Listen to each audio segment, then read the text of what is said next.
Lusada, Ramsamar.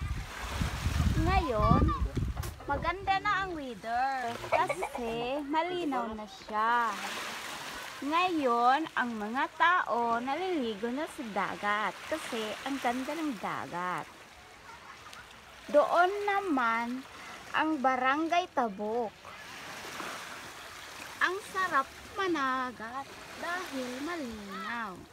Ito ang aming barangay Lusa na maliit lamang. Pero ang mga tao friendly naman. Minsan, ding dong ding dong. Ang linaw ng tubig ng dagat. Ang mga bata naliligo doon. Ang sarap maligo ng dagat. Pero ako hindi na maliligo dahil naligo na po ako.